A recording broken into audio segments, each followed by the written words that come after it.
O Gama e o Catual iam falando nas coisas que lhe o tempo oferecia. Monside entre eles vai interpretando as palavras que de ambos entendia.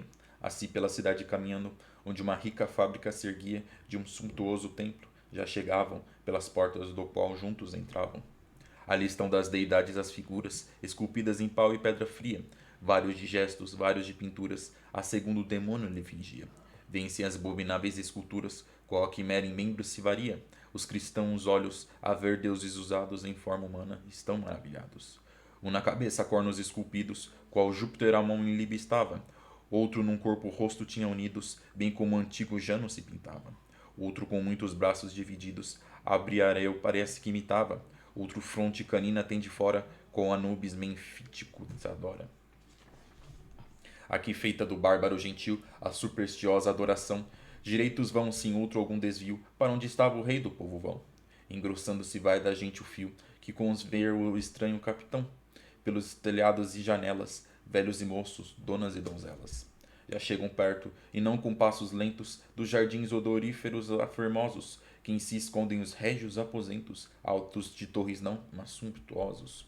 Edificam-se os nobres de seus assentos por entre os arvoredos deleitosos. Assim viviam os reis daquela gente, no campo e na cidade juntamente. Pelos portais da cerca a sutileza se enxerga da dedalhada faculdade, em figuras mostrando, por nobreza, da Índia a mais remota antiguidade. Afigurados vão com tal viveza as histórias daquela antiguidade, que quem delas tiver notícia inteira, pela sombra conhece a verdadeira. Estava um grande exército que pisa a terra oriental que o Idaspe lava. Rege um capitão de fronte lisa, que com frondentes tirsos pelejava. Por ele edificada estava Nisa, nas ribeiras do rio que manava.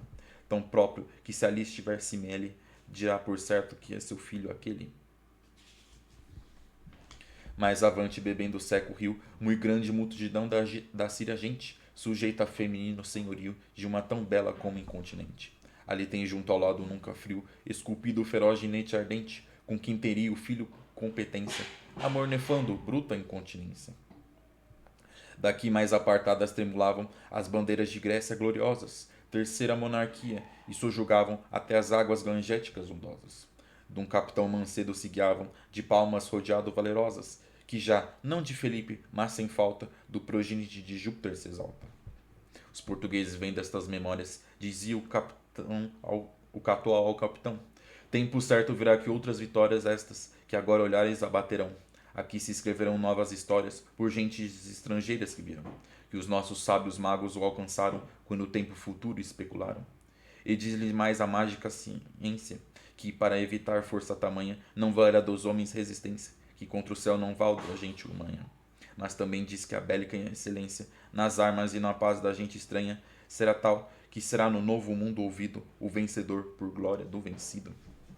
Assim falando, entravam já na sala, onde aquele potente imperador, numa camila jaz, não se iguala a outra alguma no preço e no valor.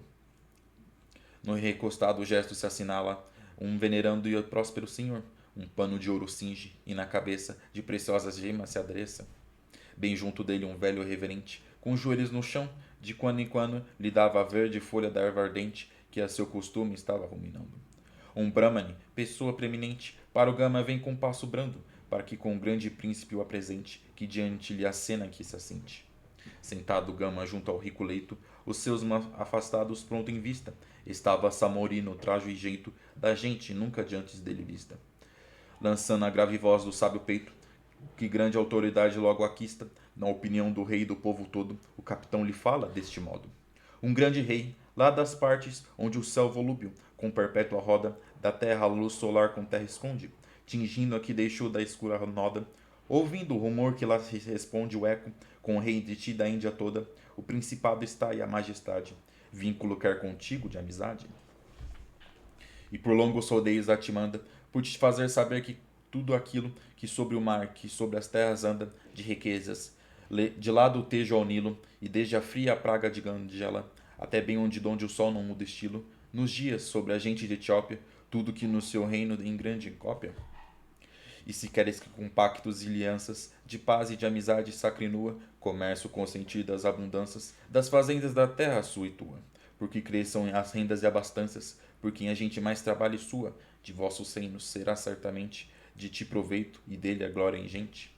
E sendo assim, que nó desta amizade entre vós firmemente permaneça, estará pronto a toda adversidade que por guerra a teu reino se ofereça, com gente armas e naus de qualidade, que por irmãos te tende e te conheça, e da vontade em ti sobre isto posta, me des a mim certíssima resposta. Tal embaixada dava o capitão, a quem o rei gentil respondia, que em ver embaixadores de nação, tão remota a grã glória recebia. Mas nesse caso, última atenção, com os de seu conselho tomaria, informando o certo de quem era o rei, a gente e a terra que dissera.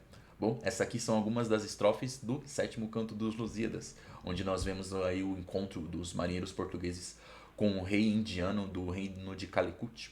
Tudo bom, pessoal? Meu nome é Caio Mota Ribeiro e estou aqui em mais um vídeo com vocês, lendo a grande obra de Camões, Os Lusíadas. Dessa vez aqui, comentando desde a estrofe 45 até a 64, né? A 45ª até a 64ª estrofe do sétimo canto, que é esse encontro dos marinheiros portugueses, né, de Vasco da Gama e de alguns marinheiros, com o rei, o rei indiano do reino de Calicut. Antes de reler e comentar essas estrofes, vamos fazer o que eu sempre faço no começo dos vídeos, que é tentar fazer um resuminho do que a gente leu até agora nos Lusíadas, para situar a gente melhor na nossa leitura. Dessa vez vamos ver se eu consigo fazer um resumo um pouco mais curto. Mas no primeiro canto, a gente vê que o Camões faz a introdução da sua obra, onde ele diz que está cantando os grandes feitos do povo lusitano, e depois diz que dedica seus versos ao rei Dom Sebastião, que é o monarca de Portugal contemporâneo dele. Lembrando, né, o Camões publica os Lusíadas em 1572. Então, é o rei português mais ou menos dessa época. Após isso, ele começa a contar a história dele, né, o épico dele, que tem como evento central, tem como evento principal a viagem do Vasco da Gama até a Índia, a primeira empreitada dele até a Índia. Mas antes de começar a narrar propriamente a viagem, né? Ele diz que a frota portuguesa já está navegando no mar, mas diz que enquanto isso ocorre um concílio dos deuses no Olimpo. O deus Júpiter, que é o rei dos deuses, ele convoca todas as divindades ali no Olimpo para uma reunião, para um concílio, para estar discutindo o futuro do Oriente. Ele diz que a frota do Vasco da Gama, que nesse momento já estava navegando no Oceano Índico, ia ser bem sucedido nessa empreitada. Né? Vasco da Gama e seus marinheiros iam conseguir alcançar a Índia, como a gente já está vendo aqui no sétimo canto, né? Eles foram bem sucedidos. E que graças a isso Portugal vai estar alcançando o Oriente e com isso os portugueses vão estar se estabelecendo como os senhores dos mares do Oriente. Né? Então, ele já está falando, assim, Júpiter já está falando no futuro, o que vai acontecer. Então os deuses começam a debater, com alguns deuses sendo contra essa empreitada e com alguns deuses sendo favoráveis, ou seja, alguns deuses sendo contra os portugueses e outros sendo favoráveis aos portugueses. No caso, os portugueses, os marinheiros portugueses aqui, a frota do Vasco da Gama. E nisso se encerra o concílio dos deuses. E aí, finalmente, Camões começa a narrar a empreitada do Vasco da Gama. Ele conta pra gente que a frota já está navegando na costa africana oriental, mais precisamente ali entre o norte de Madagascar e o norte de Moçambique. Se vocês derem uma olhada na atual Madagascar e atual Moçambique, ali no Google Maps mesmo, vocês vão ver que existem algumas ilhas entre o norte desses dois países, desses dois territórios. É mais ou menos ali que a frota do Vasco da Gama está. É importante eu sempre salientar, né, algo que eu sempre falo em quase todos os vídeos, que o Camões não vai começar a contar a viagem do Vasco da Gama desde o começo dela. Não vai dizer. O primeiro canto não começa com o Vasco da Gama e seus marinheiros deixando ali as praias de Lisboa, navegando pelo mar e contornando a costa africana até chegar na Índia. Não é isso, né? O primeiro canto, na verdade, a gente começa a ler quando a frota já está navegando nessa região. Ou seja, eles já estão ali no Oceano Índico. Tanto que Camões fala pra gente que eles chegam aqui nessa região no mês de março. E é 1498, sendo que a frota portuguesa saiu de Lisboa em 1497, em julho. Ou seja, já é quase um ano de viagem e eles ainda não chegaram na Índia. Então, a gente vai ver isso, essa passagem por essa região aqui no primeiro canto. Principalmente o que se vai se destacar é o encontro dos marinheiros portugueses com os muçulmanos de Moçambique e de Mombasa. O meio para o final do primeiro canto e o comecinho do segundo é o encontro dos portugueses com esses muçulmanos. Como eu disse, ali no concílio dos deuses, alguns deuses se mostraram favoráveis e outros contrários aos portugueses. O deus que é contrário à frota portuguesa é o deus Baco. Deus Baco não quer que os portugueses alcancem o Oriente e conquistem as terras do Oriente. Então, para isso, ele não vai medir nenhum esforço, não vai ter receio algum de tentar destruir a frota do Vasco da Gama. Tanto que ele vai e manipula os muçulmanos africanos de Moçambique e de Mombasa contra a frota portuguesa. Vasco da Gama e seus marinhos só não morreram numa armadilha mortal nos portos de Mombasa porque eles foram salvos pela deusa Vênus. Assim como eu disse, né? Alguns deuses são contrários aos portugueses e alguns são favoráveis. A deusa que vai se destacar como sendo tendo maior carinho e amor pelos portugueses é Vênus. Ela não vai, assim como o Baco não vai medir esforços para tentar destruir os portugueses, ela não vai medir esforços para tentar salvar eles dessas armadilhas do Baco. Então, ao ver que os portugueses estavam caindo naquela armadilha, ela vai salvar eles. Não só isso, ela vai e influencia o deus Júpiter, que é o rei dos deuses, a estar também ajudando os portugueses. Então, graças à ajuda de alguns deuses, Vasco da Gama e seus médios são salvos ali daquela armadilha em Mombasa e chegam até o reino de Melinde. Graças aos deuses, eles são muito bem recebidos nesse reino.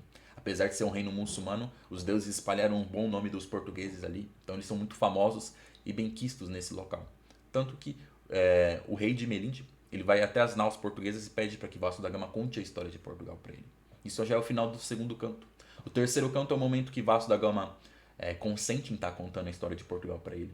Então, ao longo do terceiro e do quarto canto, a gente vai ver que o Vasco da Gama é interrompido a narração da empreitada do Vasco da Gama para que, sendo que o próprio Vasco da Gama vai estar contando ali a história de Portugal. Então ele vai descrever o território da Europa, ali no terceiro canto e no quarto canto, descrever o território da Europa, para depois estar descrevendo a Península Ibérica, que é aquela parte da Europa onde fica o reino de Portugal, o território português. E ali ele vai contando os eventos que levaram ao surgimento do reino de Portugal, ele fala um pouco dos antepassados portugueses, mas ele fala desses eventos que levaram ao surgimento de Portugal e a sucessão das guerras que os reis portugueses foram travando enquanto expandiam o reino de Portugal, o domínio deles. Tanto que essa é uma constante que a gente vê o Camões cantar pra gente, né? Os reis portugueses estão sempre querendo realizar feitos que sejam à altura dos seus antepassados e, se possível, até superar esses feitos. Então, eles tentam fazer feitos cada vez mais grandiosos. E a gente vê como Camões, por meio de Vasco da Gama conta, eles são bem-sucedidos, né? São grandes feitos realizados por esse povo guerreiro. Isso a gente vai já passando para o quarto canto, a expansão feita pelos portugueses, né? O terceiro e quarto canto é Vasco da Gama contando essa história, a história de Portugal. Ali no quarto canto a gente vê que os portugueses começam a já sair da Península Ibérica e começar a conquistar os territórios da África. Até que chega o reinado do rei Manuel I, que é o rei português contemporâneo do Vasco da Gama. O rei Manuel I ele teve um sonho com a Índia, ele sonhou com o Oriente, ele sonhou com o rio Indo e o rio Ganges, e interpretou esse sonho como um sinal que ele deveria conquistar aquelas terras. Então ele vai e lança a empreitada portuguesa do Vasco da Gama. Né? Ele escolhe Vasco da Gama como comandante dessa empreitada, dessa frota, e ordena que ele vá até a Índia e realiza essa viagem contornando os mares contornando a África pelo mar, né? Até que ele chegue à Índia. Então ele tem que meio que estabelecer essa rota segura. E como a gente vai estar vendo, a gente está vendo aqui na leitura do sétimo canto que a gente está lendo essas estrofes, ele também tinha como missão formar uma aliança com algum rei da Índia. No caso aqui, como ele chegou no reino de Calicut, ele está tentando estabelecer uma aliança do rei de Portugal com o rei Samorim de Calicut. Então essa é a missão dele. Nisso, é por causa disso que essa empreitada é lançada. Então, enquanto o terceiro e o quarto canto é Vasco da Gama contando a história de Portugal para o rei de Melinde, o quinto canto é Vasco da Gama contando a sua viagem para o rei de Melinde, ou seja, ele vai estar contando o que ele viu, por onde ele passou, desde que ele saiu ali de Portugal até fazer, depois de todos esses meses, até ele chegar ali em Melinde. Eu falei que os portugueses estavam ali pela volta do mês de março, chegando ali próximo de Moçambique. Eles chegam em Melinde, que é esse reino que eles estão agora, que ficam mais ao norte ali da costa africana, em abril.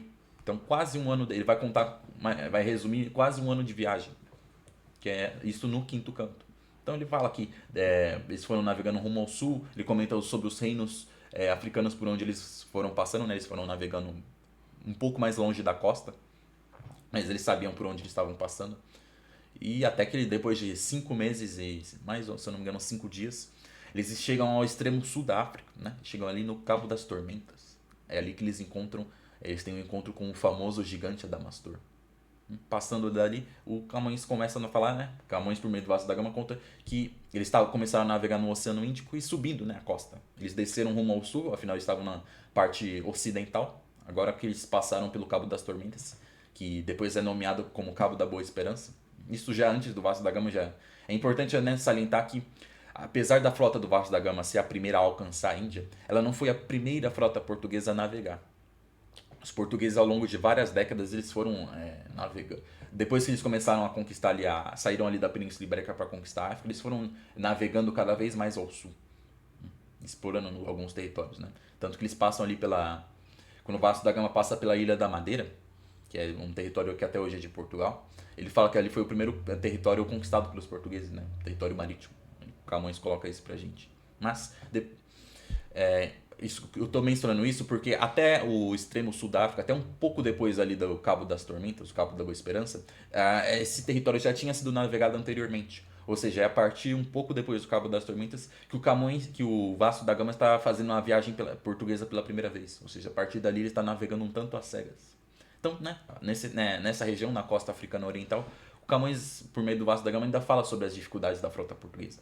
Que eles sofreram com o escorbuto, que eles sofreram muito da incerteza dessa viagem, afinal eles não estavam, por muito tempo eles não tinham nenhuma novidade sobre a Índia. Isso deixava eles muito inquietos e ansiosos também.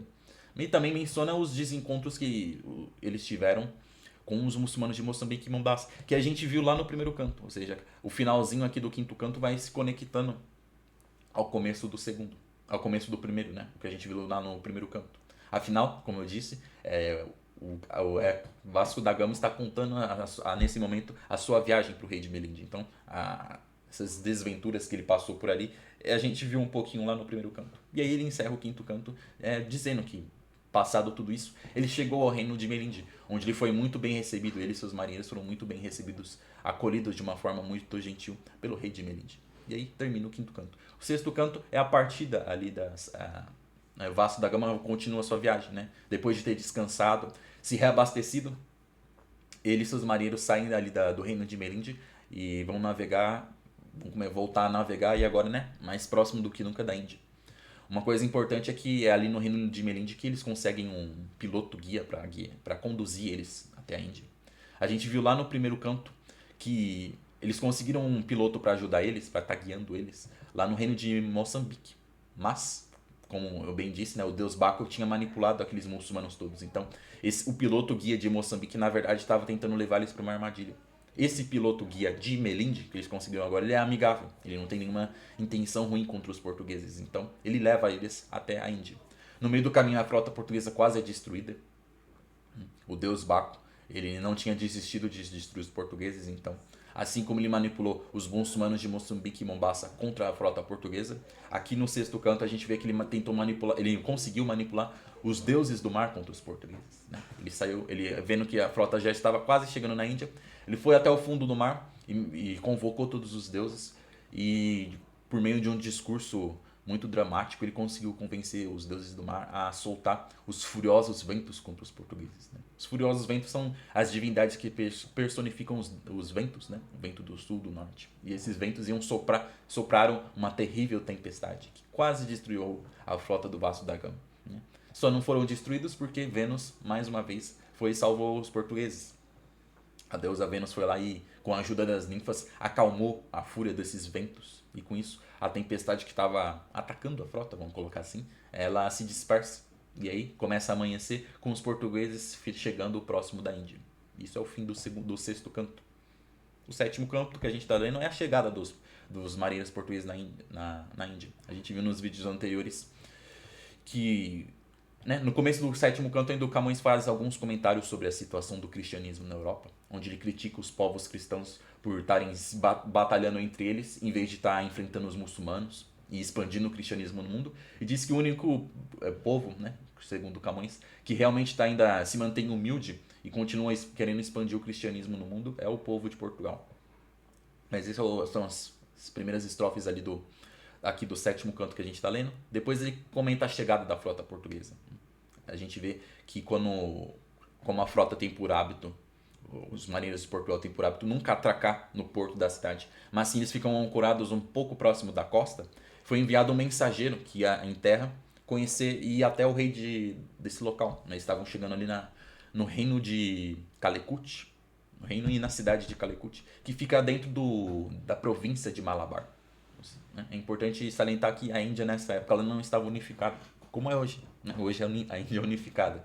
Antes eram vários reinos, divididos ali a região inteira em vários reinos. Né? Então, né, nesse local que eles chegam, né, esse mensageiro que sai da frota, ele vai em terra até o rei para encontrar o rei e se apresentar, né, apresentar os portugueses, dizer, ó, nós somos marinheiros vindo de distante, viemos aqui conversar com você, tá, tá, tá. Mas o rei não estava ali naquele momento, né? Por um acaso, esse mensageiro acaba encontrando ali no meio da multidão, afinal a multidão fica empolgada a ver esse estrangeiro tão diferente chegando ali, no meio da multidão. Esse mensageiro português ele encontra um muçulmano norte-africano. Olha só, os portugueses estão ali na Índia e por acaso ali no meio do povão surgiu um africano, um norte-africano, que conhece bem Portugal. Esse africano muçulmano que está por ali na Índia, ele conversa com o mensageiro e nisso ele diz que o rei local, que é o rei Samorim de Calicut, não estava ali no momento, mas que ele daqui a não muito tempo ele volta para a cidade. E nisso esse muçulmano ele pede para ir até as naus para conhecer os outros portugueses e entender o que eles estão fazendo, o que eles vieram fazer ali. E o mensageiro consente. E no vídeo anterior a gente viu as falas, né, o encontro a visita que esse muçulmano faz nas naus portuguesas. Né? Ele é muito bem recebido pelo Vasco da Gama. O Vasco da Gama se aproveita disso para fazer algumas perguntas, para matar a sua curiosidade. Ou seja, nessas estrofes a gente vê uma descrição feita por esse muçulmano da sociedade da Índia, onde fala que é uma sociedade dividida em hierarquias, que que a pessoa tem a sua função, né? As famosas castas, né? As castas indianas, as castas hindus. E nisso, depois de um tempo conversando, alguns mensageiros chegam até os portugueses, né?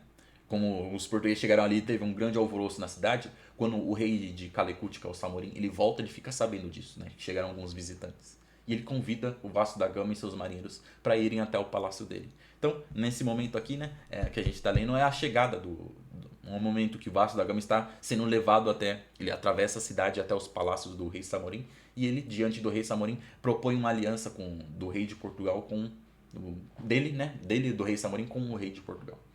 Certo, pessoal? Isso aqui foi só um resumo para contextualizar mais a nossa leitura, antes de eu reler esses versos, as estrofes que eu li no começo do vídeo. Né? Aqui é só para salientar, para a gente saber onde que a gente está, o que já aconteceu até agora. Mas eu sempre peço para vocês estarem assistindo os vídeos que eu já publiquei até agora no YouTube. Certo? Não deixem de acompanhar. Eu resumi bem, dei uma boa enxugada no que a gente leu até agora. Eu pulei várias coisas, eu omiti algumas informações que são mais complementares. Mas tá tudo comentado, tá todas as versos, todas as estrofes até agora estão todas lidas aí no YouTube. Inclusive, cada canto tem um vídeo específico resumindo o que aconteceu naquele canto. Então não deixem de acompanhar de assistir esses vídeos que eu já publiquei até agora. Certo? Mas vamos começar aqui. Nós vamos ler, como eu disse. Eu li, na verdade, a estrofe 45, a 45ª. Eu li até a 64ª, mas na verdade era para ler até a 63ª, então é da 45 até a 63. Mas no próximo vídeo, né, eu me perdi um pouco e li uma estrofe a mais, mas não tem problema. Mas a gente vai só até da 45 até a 63. Então vamos ler aqui de novo, né? Eu li no começo, a introdução do vídeo foi a minha leitura. Agora vamos ler e explicar o que está acontecendo, né? Na verdade, né, é da 46, né? Da 46 a 63. Vou até anotar aqui. O Gama e o Catual iam falando nas coisas que lhe o tempo oferecia. Gama, Vasco da Gama, e Catual é um desses ministros. Como a gente viu no vídeo anterior, depois, enquanto o rei Samorim está, né, nesse resumo que eu fiz, né? Eu até resumi um pouco, já comentei, mas está mais explicado no vídeo anterior. Quando o rei Samorim volta para a cidade, ele fica sabendo que chegaram esses visitantes, ele manda vários ministros dele se espalharem pela cidade para confirmar esses boatos. E isso é verdade, né? Tanto que um desses vai até a frota do Vasco da Gama, esse que se chama Catual. Se não me engano ele vai, mas ele vai e convida o Vasco da Gama e seus marinheiros para ir. Então o Vasco da Gama sai ali das naus, que estão ancoradas ali na costa, vai navegando pelo mar e entra e continua navegando por um rio que entra na cidade. Então, né, imagine o mar entrando um rio dentro da cidade. E ali, na praia, ele é recebido por esse ministro, que se chama Catual, e ele está conduzindo o Vasco da Gama pela cidade, até o palácio do rei Samorim. No meio do caminho, né, a gente vai ver por onde eles passam. Então é isso, né? O Gama e o Catual iam falando nas coisas que lhe o tempo oferecia. Monside entre eles vai interpretando as palavras que de ambos entendiam. Lembrando, né, é muito improvável que o indiano ia falar algum idioma que os portugueses conheciam. Então, quem está fazendo essa de intérprete é esse muçulmano africano que os portugueses conheceram, que é o Monside. Ele que está ali fazendo um intermédio dentre os dois, explicando as palavras, traduzindo, propriamente dito. Assim pela cidade, caminhando, onde uma rica fábrica se erguia, de um sumptuoso templo já chegavam, pelas portas do qual juntos entravam. Então eles foram atravessando a cidade. Então imagina assim, a descrição do vídeo anterior, das estrofes anteriores é mais enriquecida, mas eu estou relembrando para enriquecer um pouco mais a descrição. Imagina os portugueses, né, Vasco da Gama, esse ministro, que é o Monside, que é o ministro do rei Samorim, e esse ministro que é o Catual e o Samorim, que é o muçulmano, todos eles sendo levados numa leiteira, que é aquela, que é meio que fosse uma carruagem, que é como se fosse uma cama, né? Só que ela não estava sendo levada por cavalos, mas nas costas de alguns homens, né? Todo mundo já viu essa imagem. E imagine todo o povo ali da cidade, tudo em volta, acompanhando. Alguns portugueses estavam junto com o Vasco da Gama, só que eles estavam andando ao lado dessa carruagem, dessa leiteira. Então imagine esse povão tudo acompanhando junto, esse momento que eles estão indo até os palácios. E eles chegam antes de chegar ao palácio, eles chegam num templo. Tá dizendo aqui para isso, né? Uma rica fábrica se erguia, né? Um belíssimo edifício se erguia, né? De um sumptuoso templo. Então esse edifício é um templo. Eles vão parar antes de ir para os palácios do rei Samorim, eles param num templo. Vasco da Gama é levado até um templo. Ali estão das deidades as figuras esculpidas em pau e pedra fria. Vários de gestos, vários de pinturas, a segundo o demônio lhe fingiu. Ou seja, é um templo indiano. Lembrando aqui, apesar de ter alguns muçulmanos na Índia, aqui, como é descrito pra gente, esse reino e essa província que é Malabar é predominantemente... que predomina são as divindades hindus, vamos dizer assim, as divindades indianas. Então aqui é um templo onde estão esculpidas várias dessas divindades. E aqui o Camões até coloca pra gente, né? Vários de gestos, vários de pinturas. Então são vários deuses. A segundo o demônio lhe fingia. O demônio tá até aqui em maiúsculo, aqui, que é a estrofe 47, né? Ou seja, o demônio fingindo. Bom, o Camões, ele é um cristão. É um cristão. Então, ao interpretar as outras religiões, ele vai dizer que são religiões falsas, são cultos falsos. Ao se referir principalmente aos deuses adorados pelos povos gentios, né? Esses povos pagãos, esses deuses do paganismo, ele vai interpretar o que o cristianismo coloca pra gente, que esses vários deuses são várias formas que o demônio se aparece para enganar as pessoas. Então esse termo, né, dessa estrofe aqui, né, a segundo o demônio lhe fingiu, ou seja, de acordo com o que o demônio enganava eles. Ou seja, aqui a gente vai ver que essas várias figuras, se vocês derem um Google e olharem assim a divindades indianas, vocês vão ver os vários deuses indianos. Aqui o Camões coloca pra gente que esses deuses não passam das formas variadas que o demônio assume para enganar o povo, enganar o ser humano. Então, né, vence as abomináveis esculturas, qual a quimera em membros se varia, ou seja, né, ali das vários deuses esculpidos, né, é semelhante à quimera. Para quem não sabe, né, a quimera é um monstro mitológico da mitologia grega, que ele tinha cabeça de leão, corpo de cabra e a cauda era uma cobra. Então, né, é um monstro que tem várias partes de vários bichos, várias criaturas. Ali uma das estátuas parecia isso, né, era uma criatura com uma mistura, né. Por exemplo, existe, se eu não me engano aqui, até vou consultar minha colinha aqui, né? Tinha a famosa deusa Ganesha, se vocês olharem na internet. Ela tem um corpo humano com vários braços, ela é retratada com vários braços e tem uma cabeça de elefante. Então é mais ou menos isso, né? Uma dessas estátuas lembra a quimera grega, essa criatura. Os cristãos olhos a ver deuses usados em forma humana estão maravilhados, né? Ao ver esses deuses, os cristãos, né? Lembrando, não tá só o Vasco da Gama ali, tem alguns dos marinheiros portugueses que estão acompanhando ele ali. Então, eles passarem por esse templo e verem essas formas aí onde deuses são representados, o Deus é representado com humanos em vários formatos, né? Eles ficam maravilhados, né? No caso aqui, eles ficam impressionados, né? Eu nunca vi isso. Um na cabeça, cornos esculpidos, qual Júpiter, Amon em Libe estava. Aqui nessa estrofe a gente vai ver a descrição de algumas dessas estátuas, né? Então, na cabeça tinha, um desses deuses tinha chifres, era um deus com um homem com chifres. Qual Júpiter, Amon em Libe estava, ou seja, assim como o Júpiter, Amon que existe na Líbia. Aqui, né, na Líbia existe uma escultura, um deus, que ele é a mistura do deus Júpiter, que é o equivalente ao deus grego Zeus, né? Júpiter é o nome romano do deus Zeus. E Amon é um deus egípcio. Então é uma mistura dos dois. E nesse caso ele está esculpido com chifres ainda. Então tinha um deus ali indiano que se assemelha a essa estátua do deus Júpiter Amon. Outro num corpo, rosto tinha unidos, bem como o Jano, antigo Jano se pintava. Ou seja, um outro deus ele é esculpido com mais de um rosto, se assemelhando ao antigo Jano, né? O Jano ele é um personagem da mitologia, era um antigo, ele foi, se eu não me engano, ele foi um rei que ele recebeu uma bênção do deus Saturno, que ele conseguia ver o passado e o futuro. Então ele é representado meio que com dois olhos. E também existe o deus Jano, que se eu não me engano é uma versão dele, que ele é representado com dois olhos. Ele também, ou seja, ele é representado com mais de uma face. Se eu não me engano são duas faces. Uma está virada para frente, que é para ver o futuro, e outra o passado.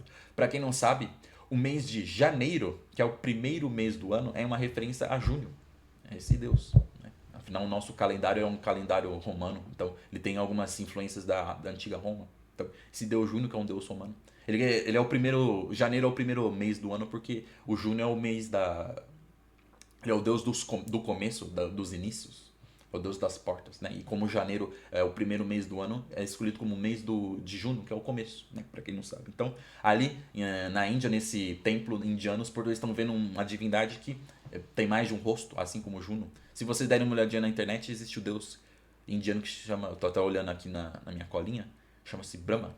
Ele tem mais de um rosto. Provavelmente era a estátua desse deus que os portugueses estavam vendo, né? Outro com muitos braços divididos, Abrião parece que imitava. Esse Abriareu aqui, é um personagem, é uma criatura da mitologia grega também, até anotei aqui, né? Ele é um hecatônquero. Ele é um gigante colosso, que ele tinha muitos braços e muitas cabeças. Então ele é um ser com muitos braços. Se eu não me engano, né, o deus indiano vários deuses indianos que eu vi, eles são retratados com tem mais de um braço. Mas o deus, acho que muito famoso, é a deusa Shiva. Se eu não me engano, é uma deusa da guerra, uma deusa da morte, se eu não me engano. Ela tem vários braços. Ela geralmente é retratada com vários braços, segurando várias espadas, assim, né? Aquela espada curva asiática. Provavelmente é um desses deuses, né? Então aqui, esse deus que é retratado, ele parece esse hecatônquero da mitologia, o Brianeu. Outro fronte canina tem de fora, com Anubis menfítico se adora, né? Ou seja, existia também um outro deus que ele tinha um corpo humano com uma cabeça de cão, semelhante ao deus Anubis, que é o deus egípcio, né? Que é o Menfítico, o Anubis de Mênfis, que é uma cidade ali do Egito, né? Todo mundo já deve ter visto aí algum filme, alguma representação, que é um deus com cabeça de cão, cabeça às vezes até de chacal, né? Ou seja, ali na Índia tinha um deus que lembrava muito o Anubis.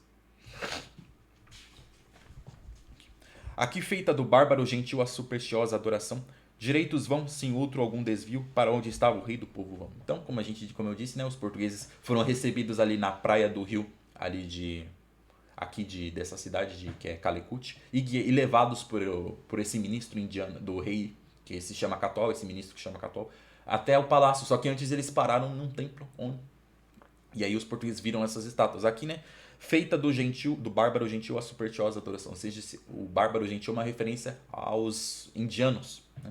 Eles são pagãos, né? Eles são gentios. Gentil é uma forma de ser, quando a gente viu a palavra gentil aqui nos Lusíadas, é uma referência a esses povos pagãos da Índia.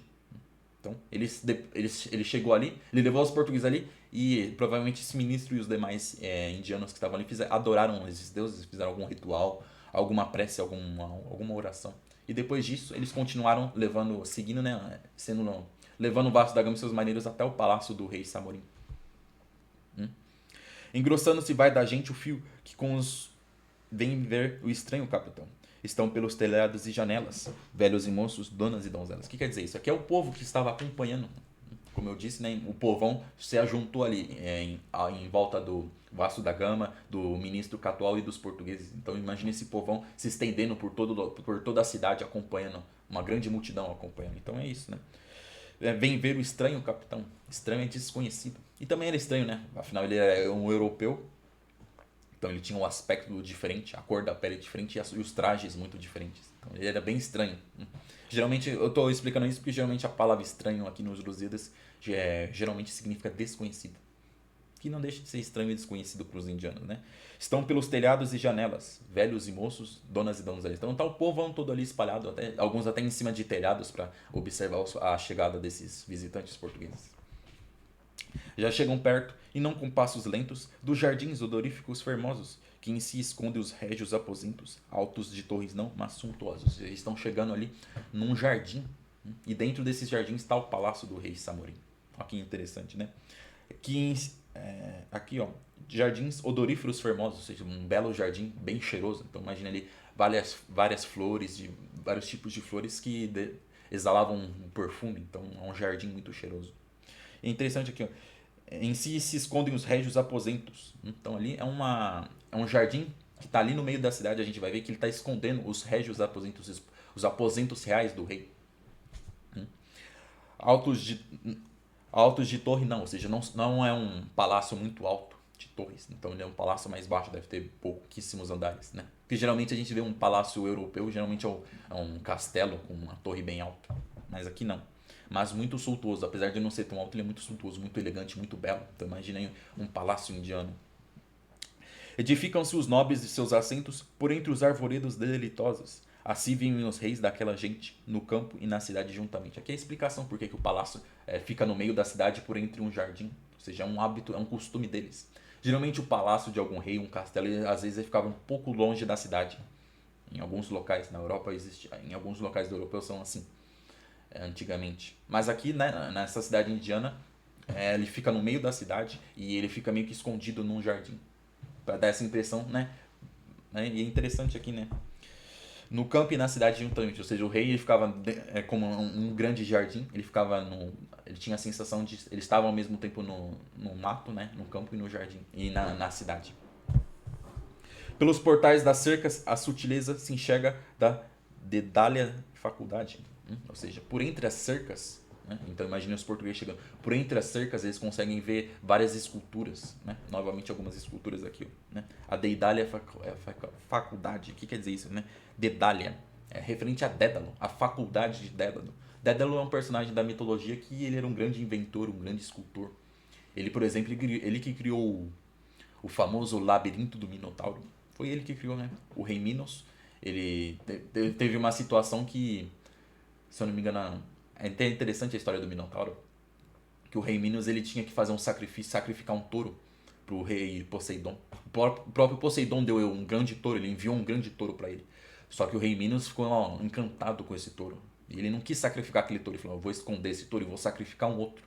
O deus Poseidon nem vai perceber isso. E aí eu vou ficar com esse belo touro para mim. E ele foi e sacrificou o outro. O rei Poseidon ficou sabendo disso. E para se vingar, o que ele fez? Ele fez com que a mulher do rei Minos ficasse apaixonada pelo touro e tivesse uma relação sexual com esse touro. Ou seja, uma mulher humana teve uma relação sexual do touro. O que aconteceu disso? Nasceu uma criança meio homem, meio touro. Um minotauro. O minotauro quer dizer o touro de Minos. Minos é o rei, né? A maldição do touro de Minos é o minotauro. E aquele criatura começou, aquele filhote, aquele ser começou a crescer e ficar monstruoso. Ele comia homens. O que o rei Minos fez? Mandou o Dédalo construir um labirinto muito grande embaixo da cidade para estar escondendo o touro lá. E de vez em quando ele mandava alguns homens ali para satisfazer a fome desse touro, desse monstro que é o Minotauro. Né? Depois quem matou o Minotauro foi o famoso Teseu. Mas é uma história. Então aqui, né, o Minos, o Dédalo é um grande escultor, um grande construtor. Então a gente vai ver ali que por entre os muros ali do palácio, né, estavam vendo em figuras mostrando por nobreza da Índia antiga, remota antiguidade. Ou seja, tem ali figuras, representações da antiguidade indiana. Então a gente vê, né, essa referência que é uma forma poética de descrever isso que o Camões coloca, né? Dedália faculdade. Né? Afigurados vão com tal viveza as histórias daquela antiguidade que quem delas tiver notícia inteira pela sombra conhece a verdadeira. Ou seja, né, quem olhar são tão belas as representações ali dos antepassados dos indianos que a gente vai ver descrito na próxima estrofe, Mas que ele diz, ó, quem delas tiver notícia inteira, pela sombra conhece a verdadeira. Ou seja, só pela mera sombra dessas estátuas. Eu interpreto como estátuas ali. Mas essas representações, essas figuras, já ia entender toda a história. Ou seja, tão bem representado que só de você bater o olho você já sabe o que está acontecendo ali, quem está se representando. Eu coloco como estátuas, né? Eu acho que são estátuas que dá para se ver ali através dos muros. Aqui, né, até ler de novo, pelos portais da cerca, ou seja, pelos portais, pelos buracos da cerca. Então imagine um muro do palácio e você tá vendo eles estão passando pelo jardim, né? Pelos muros do palácio dá para ver essas estátuas. Estava um grande exército que pisa a terra oriental que das pelava, ou seja, né? Agora a gente vai ver uma dessas representações. Eu acho que são esculturas, né? Mas está aqui representado um grande exército pisando nas terras do Oriente, né? As terras que são lavadas pelo rio Idaspe, que é o rio o Idaspe é o Indo, é o rio Indo. Então, as terras que o rio Indo lava são as terras ali do Oriente. Esse exército rege um capitão de fronte lisa, que com frondentes tirsos pelejava. Por ele edificada estava Nisa, nas ribeiras do rio que manava. Tão próprio que se ali estiver Cimele, dirá por certo que seu filho é aquele. Eu li quase toda a estrofe, geralmente eu leio só alguns versos, mas eu li inteira, porque aqui está mostrando um grande exército que está sendo comandada por um capitão que tem um aspecto, ó, vamos ver, ó, de fronte lisa, ou seja, ele tem uma cara lisa, ele tem uma cara jovem, muito jovem, olha só. Tão próprio que se ali estivesse Cimele, ou seja, se uma mulher chamada Cimele estivesse ali, ela com certeza ia dizer, esse capitão que está sendo representado é o meu filho. Quem é Cimele? Quem é o filho de Cimele? É o Baco. Quem aí já está acompanhando a nossa leitura, já viu eu contar a mitologia do Baco. Né? O deus Baco, que é esse deus que está tentando destruir os portugueses, ali está sendo representado ali. A mitologia do deus Baco diz que ele é um semideus. O deus Júpiter, que é um deus que quem conhece, né, é o deus grego Zeus, né? Quem conhece, acho que o pessoal conhece mais o deus grego Zeus, né? Mas sabe que o Zeus, ele é muito conhecido por sempre trair a esposa dele, que é a deusa Hera, a deusa Juno. E ele teve inúmeros filhos. Um desses filhos ele teve com essa Cimele aqui. Se não me engano, era uma princesa, uma rainha. Só que aí ela ia ser morta. O que o Júpiter fez para que Cimele, que o filho dele que estava sendo gestado na Cimele não morresse? Ele ia permitir que a Cimele morresse. Mas o que ele fez? Ele pegou o feto da barriga dela e colocou na sua própria coxa. Ele foi gestado na coxa. Tanto que lá no primeiro e no segundo canto, uma das formas que Camões utiliza para se referir ao Baco é dizer que aquele gestado de coxa paternal, ou seja, que foi gestado na coxa do pai dele. Aí é a mitologia do deus Baco. Mas é dito que ele foi um semideus e ele teria conquistado muitas das terras aqui do Oriente, principalmente da Índia. Como eu disse, né, quem está acompanhando aqui na nossa leitura, o deus Baco ele quer destruir os portugueses. Por que ele não quer que os portugueses alcancem a Índia e conquistem o Oriente? Porque no passado dele, quando ele era semideus, ele fez grandes feitos, ele conquistou muita coisa aqui na Índia. Só que como os feitos que os portugueses vão realizar vão ser os mais grandiosos até então, eles vão sobrepujar os feitos do Baco e os feitos que o Baco realizou no passado vão cair no esquecimento. É por isso que o Baco odeia eles. Aqui, essa pintura, essa representação, essa escultura está mostrando esse exército que o Baco comanda. E o Baco aqui, né, eu vou até ler de novo, né, capitão de fronte lisa, né, ou seja, tem um aspecto, uma fronte jovem, né, dito que o Baco ele sempre teve uma aparência muito jovem, né, ele não envelhecia, não tinha um aspecto velho. Aqui, né, ele edificado estava Nisa, ou seja, estava a cidade que ele construiu, edificada Nisa. Nisa fica ali na Índia, ou seja, é uma das cidades que o Baco teria construído. Então ali, né, essa representação aqui a gente está vendo umas representações no palácio do rei Samorim dos grandes personagens da antiguidade que realizaram grandes feitos ali na Ásia. A gente vai ver um outro aqui. Mais avante, bebendo seco rio, muito grande multidão da Síria gente, sujeita ao feminino senhorio, de uma tão bela como incontinente. Ou seja, ali mais uma outra representação, mais uma outra obra que mostra um grande exército tão grande, quando eles vão beber água de um rio, eles secam aquele rio, de tão grande que é o exército, né? Que de Assíria gente, ou seja, são os assírios, né? Fica ali, são os povos antigos ali da Babilônia. E esse exército que está sujeito a uma feminina senhorio, ou seja, o senhor, o comandante desse exército é uma mulher. Quem é essa mulher? A gente já viu ela ser mencionada algumas vezes aqui nos Lusíadas. É a rainha Semiramis, que é uma rainha até meio lendária, mitológica, ali da Babilônia. Ali tem junto, ao lado nunca frio, esculpido o feroz ginete ardente. Então, esculpido, eu acho que são esculturas, né? O feroz ginete ardente, com quem teria o filho competência. amor nefando, bruta incontinência. Ou seja, ao lado da representação da Semiramis, junto dela está esculpido o marido dela. Aquele, né, com quem teria o filho competência, ou seja, o rei Nino. Semiramis era a esposa do rei Nino, que são assim, personagens aqui da Babilônia.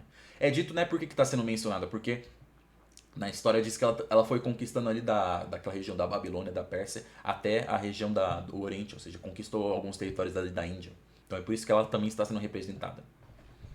Daqui mais apartadas tremulavam as bandeiras de Grécia gloriosas, terceira monarquia, e sojulgavam até as águas gangéticas ondosas. Né? Ou seja, quem foi o grego?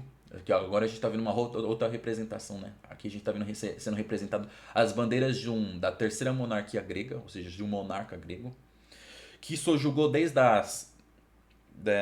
lá da Grécia até as águas do rio Ganges. Quem foi o grego que fez isso? Mais precisamente, quem foi o macedônio que fez isso? Foi o Alexandre o Grande. Alexandre o Grande, né, também realizou grandes feitos ali no Oriente, na época dele. Né? Ele conquistou ali desde da região da Grécia, ali da Grécia e do Egito, e foi conquistando tudo até o leste, até o comecinho do que hoje é a Índia. Então, né, ele também está sendo representado aqui. Aqui, ó. De um capitão mancebo se guiavam, né? Ou seja, esse exército que estava conquistando se guiavam, de palmas rodeado valerosas, que já, não de Felipe, mas sem falta de progenite de Júpiter Cesar. Ou seja, aqui, esse capitão, esse comandante, que eu já falei para vocês, né? O Alexandre o Grande, né? Ele que se dizia não só ser filho do grande Filipe, mas também de Júpiter. Né? Filipe foi o Filipe II da Macedônia, que foi um rei, que foi o pai do Alexandre o Grande, né? Também o Filipe foi um grande conquistador. Mas aqui, né? Por que está se mencionando Júpiter? Porque é dito que o Alexandre o Grande, às vezes, para se elevar, para se exaltar ante os outros homens, ele falava que também era filho e descendente do deus Júpiter. Então, aqui a gente vê essas três representações, né, no palácio. Aqui é uma forma do Camões de enriquecer a história dele. Então a gente viu aqui algumas representações de personagens que realizaram grandes feitos no Oriente, principalmente ali na região da Índia. Esculturas ali no palácio do rei Samuel. Mas os portugueses, vendo estas memórias, diziam o capitão, né? Ou seja, os portugueses estão vendo essas representações.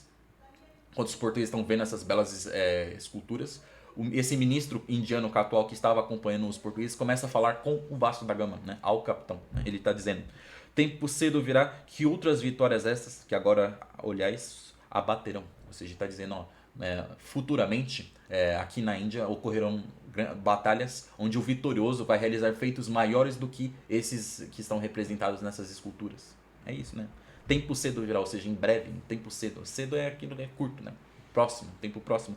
Virá que outras vitórias essas, que agora olhares, abaterão, ou seja, novas vitórias ocorrerão que serão maiores do que essas que você está vendo representadas. No caso, né, falando de novo, o Vasco da Gama e os marinheiros estão vendo ali algumas vitórias do deus Baco, umas vitórias da rainha Semiramis e algumas vitórias do Alexandre o Grande ali. Mas ele está dizendo que no futuro ali na Índia vão realizar vitórias maiores do que as deles. Aqui se escreverão novas histórias por gente de estrangeiras que virão, que os nossos sábios magos o alcançaram quando o tempo futuro especularam. Ou seja, esse ministro aqui, esse indiano Samuni, está falando, ó, os nossos magos e sábios, né, ao olharem o futuro, vão dizer que foram eles que disseram isso, que um povo estrangeiro aqui, ó, gentes estrangeiras que virão e obterão grandes vitórias e vão mudar a história daqui. Escreverão novas histórias. Ou seja, está mencionando que esses magos contaram o futuro. Quem será que são essas pessoas que em breve chegarão na Índia, que são estrangeiros e que vão estar conquistando tudo ali e realizando grandes feitos? Feitos esses que vão ser os maiores até então. Aqui é uma referência aos próprios portugueses. Que é uma desculpa. Lembrando, é o Camões que está contando essa história pra gente. Então, ele, a todo momento, ele de alguma forma vai estar exaltando os feitos do povo português. Então é isso, né? Essa referência que é o povo português que vai estar conquistando ali. E diz-lhe mais a mágica ciência, ou seja, né? A ciência mágica desses sábios indianos que previram o futuro também conta, mas além disso ela também conta, né? Que para se evitar força tamanha, não valeria dos homens resistência, que contra o céu não vale da gente humana. Ou seja, esses magos ao olharem o futuro também disseram que os indianos não vão ter nenhuma chance contra esses estrangeiros que vão conquistar a Índia. Aqui, ó. Para se evitar força tamanha, não valerá dos homens resistência. Ou seja, a resistência deles não vai ter valor nenhum, não vai ter força nenhuma contra o poder desses estrangeiros. Né? Que contra o céu não vale da gente humana.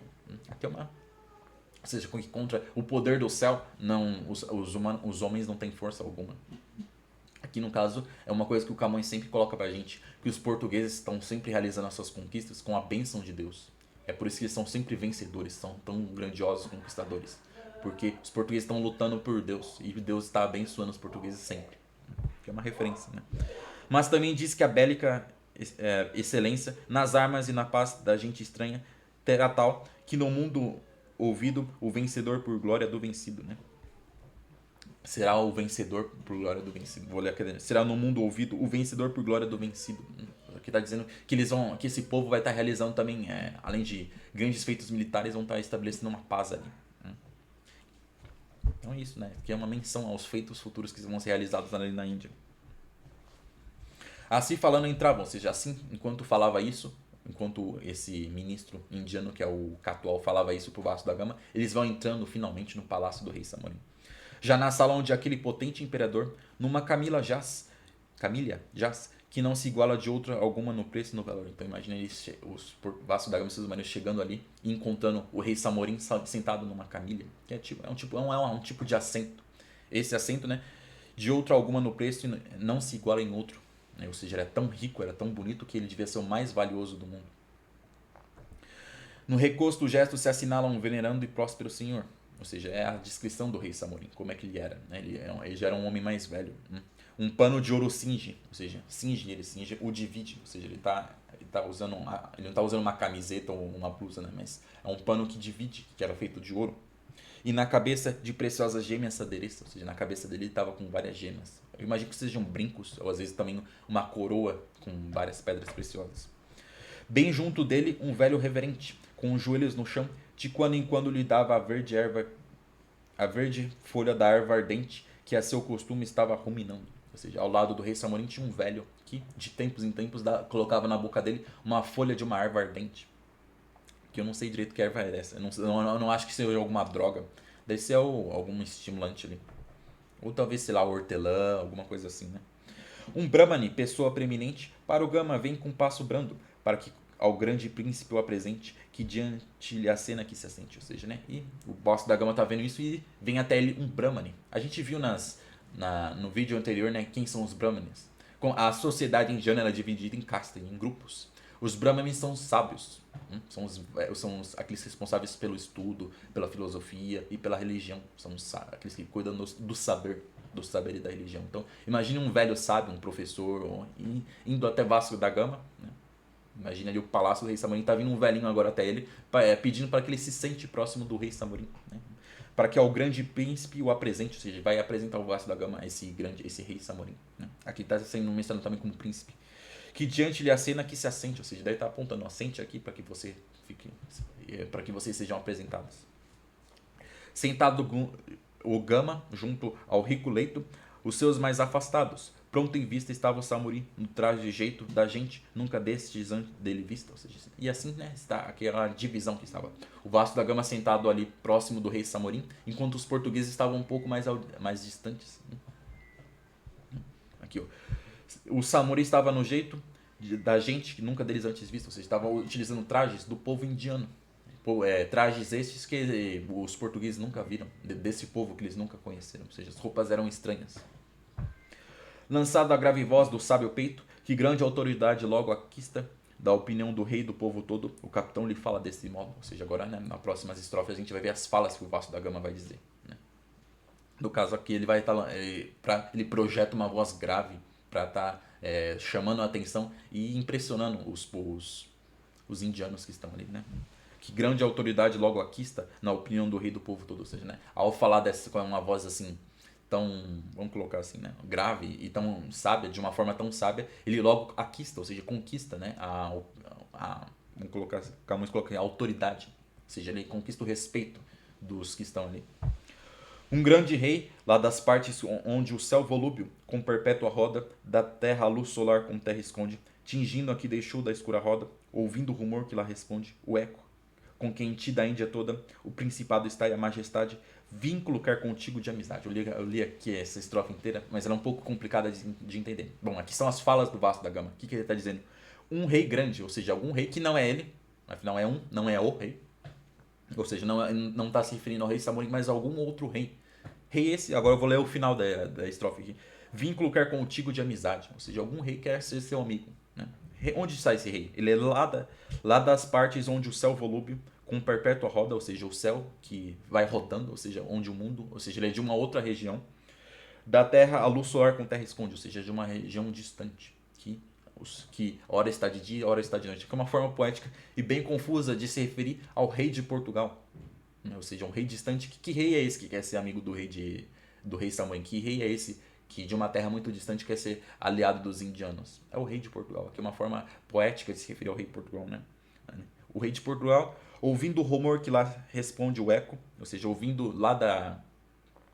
falar lá de Portugal sobre a Índia, né? Como em ti da Índia toda o principado está e a majestade. Ou seja, aqui é o Vasco da Gama falando pro rei Samorim. Ó, rei Samorim, o rei de Portugal, ao ouvir falar que você é uma grande majestade, um grande homem e é o governante aqui dessas terras, me mandou até aqui para dizer, para propor uma aliança com você. Isso aqui é um resumo do que a gente vai ver nessas estrofes. Então, vínculo quer contigo e amizade, ou seja, né? Esse rei, ao saber que você é o rei daqui, quer ser seu amigo, quer estabelecer um vínculo de amizade, ou seja, estabelecer uma aliança. E por longos rodeios a te manda, a te mandas por te fazer saber que tudo aquilo que sobre o mar e sobre as terras anda, de riquezas de lá do Tejo ao Nilo, e desde a frígia praga de Landa, até bem de um sol donde não muda o estilo, nos dias, sobre a gente de Etiópia, tudo tem do seu reino em grande cópia, que eu li inteiro de novo porque é bem complicado também essa estrofe. Que tá contando pra gente sobre o que o rei de Portugal ouviu falar sobre o rei da Índia, né? E por longos rodeios a te manda, ou seja, de muito longe ele me manda a ti. Aqui é o Vasco da Gama falando, não, o rei me mandou até você. Por te fazer saber que tudo aquilo que sobre o mar, ou seja, para conhecer tudo aquilo que o mar, sobre as terras anda de riquezas, desde o Tejo até o Nilo, ou seja, aqui é uma forma de proposta de aliança, né? Como vai ser também uma aliança, a gente vai ver uma aliança bélica e militar que está propondo e vai falar o que tudo que Portugal possui, ele vai estar oferecendo para estar negociando, né? Até bem de onde o sol não muda o estilo nos dias, sobre a gente de Etiópia, e tudo tem no seu reino em grande copa. Aqui ele está, nesse finalzinho aqui, ele está elogiando o rei Samorim, falando, não, todas as riquezas do mundo, desde lá da minha terra até o Nilo, e até as daqui da região da Etiópia, são conhecidas existem aqui no seu reino. Você está elogiando o reino da Índia. Falando, não, tudo do mundo existe aqui no seu reino, de tão grandioso que ele é. E se queres compactos e alianças de paz e de amizade sacra e nua comércio com o sentir das abundâncias das fazendas da terra sua e tua. Aqui é uma proposta de aliança comercial. Vamos ler aqui de novo. Compactos e alianças, ou seja, com acordos e com alianças de paz e de amizade, né? Comércio com sentir, ou seja, quer estabelecer uma aliança comercial, né? Além de uma aliança de paz, né? Onde um vai defender o outro, uma aliança comercial onde vai se poder estar negociando esses bens. Porque cresçam as rendas e abastanças por quem a gente mais trabalha e sua, ou seja, né, para que esse comércio enriqueça os dois reinos, né? Enriqueça o reino e o Império de Portugal e enriqueça também aqui o reino de Calicut. De vossos reinos será certamente de ti proveito, de dele glória ingente. Ou seja, né, se você aceitar esse acordo, essa aliança, que também é uma aliança comercial, né, vai ser muito proveitoso para nós dois.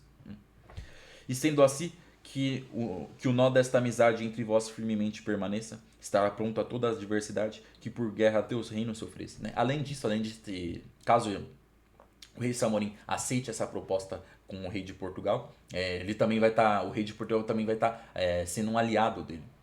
Aqui, ó. Estará pronto a toda a adversidade que por guerra teu reino se ofereça. Ou seja, se você for atacado por algum reino, como você vai ser aliado de Portugal, Portugal vai estar vindo aqui te defender. Está dizendo isso, ou seja, além de uma proposta comercial, é uma aliança com os poderosos portugueses.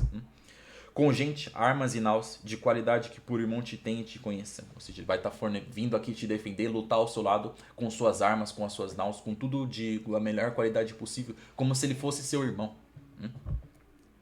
E dá vontade em ti sobre isso posta, me des aqui a certíssima resposta aqui, né? Eu vou terminar a leitura aqui na estrofe 63, como eu falei para vocês. Mas aqui está dizendo isso, ó. Eu estou propondo essa aliança, né? Agora ele termina dizendo, o rei de Portugal me mandou estar aqui para propor essa aliança por você. E agora eu termino minhas palavras perguntando se você aceita isso. Quer dizer isso, né? me des aqui a certíssima resposta, ou seja, me des aqui a sua resposta quanto a essa proposta de aliança. Certo, pessoal? Terminando aqui a estrofe 63. Eu vou ler ela até aqui. No próximo vídeo eu leio a partir da 64. Eu li a mais no comecinho do vídeo, mas foi mais um... Tava um pouquinho empolgado. Mas a gente viu aqui a chegada da frota portuguesa na Índia, no reino de Calicut. A passagem pela cidade de Calicut, onde os portugueses viram um templo, e depois a chegada deles ao palácio, onde eles viram algumas representações ali. Mas principalmente o momento que o Vasco da Gama está dizendo finalmente o objetivo dessa grande empreitada dele. Foi chegar até a Índia e propor uma aliança com algum rei da Índia. Essa foi a missão do Vasco da Gama, onde ele propôs isso. No próximo vídeo a gente vai estar vendo, né, a resposta do rei Samorim. Certo, pessoal? Pedi para vocês estarem deixando um like no vídeo. Se possível, tá comentando, né? 1 hora de vídeo já, olha, tá enorme esse vídeo. Então, deixem um like e, se possível, comente o que vocês acharam do vídeo, se vocês estão gostando aqui dos meus comentários sobre a obra do Camões. Pedi também para vocês, vou pedir de novo para que vocês assistam os vídeos que eu já publiquei até aqui. O comecinho do vídeo eu fiz um resumo do que a gente já leu, mas é um resumo, né? Eu condensei, enxuguei bastante, eu cortei algumas coisas que são, algumas informações que são complementares, mas está tudo comentadinho aqui da melhor forma possível, né? Eu utilizando aqui das minhas humildes capacidades, estou lendo os Lusíadas, explicando ali para vocês. Então, assistam esses vídeos para vocês se situarem melhor na nossa leitura. E eu vou pedir também para que vocês se inscrevam no meu canal, para vocês acompanharem os próximos vídeos, né? No próximo vídeo aqui, a partir da estrofe 64, a gente vai ver o que o rei Samorim vai estar dizendo, né? Se ele vai aceitar ou não essa proposta de aliança com os portugueses. A gente vai ver o que os indianos acham desses estranhos visitantes que dizem que vieram da distante Europa. A gente vai ver aí vamos ver a resposta dos indianos à chegada dos portugueses. Então não deixem de se inscrever aqui no meu canal para estar acompanhando os próximos vídeos. Também vou pedir para vocês olharem a descrição do vídeo, né? Tem um link aqui na descrição do vídeo, que é um e-book que eu estou vendendo para vocês. É a versão digital dos Lusíadas, uma versão digital toda comentada por mim. As mais de 1000 estrofes dos Lusíadas, todas comentadas, por apenas R$10. Como vocês bem devem ter percebido, é muito difícil ler os Lusíadas. Eu leio ele há alguns anos e eu gaguejo bastante, vocês viram, eu gaguejo bastante. Eu me confundo em alguns termos, né? A leitura é bem difícil. Afinal, a gente está lendo a maior obra da língua portuguesa, que é um épico clássico. O épico é a literatura, a poesia no seu nível mais alto. E o Camões ainda se utiliza de um português bem truncado, então, né, bem arcaico, então a linguagem fica muito truncada. E se não bastasse isso, o Camões vai citar deuses, divindades, personagens da antiguidade, locais do mundo. A gente viu aqui ele citando até o Alexandre o Grande, pra gente ver. Se a gente não tem... para entender todas essas referências que o Camões faz, é fundamental que a gente tenha algum manual, um guia com a gente, para estar facilitando a nossa leitura. E esse é o objetivo desse e-book que eu estou disponibilizando para vocês, né? Por apenas R$10 vocês vão estar obtendo aí essa obra toda comentada da melhor forma possível. R$10 está de graça, tenho certeza que vocês não vão estar se arrependendo, certo? Então é isso, pessoal. Meu nome é Caio Mota Ribeiro e eu agradeço muito a audiência de vocês. Um forte abraço, fiquem com Deus.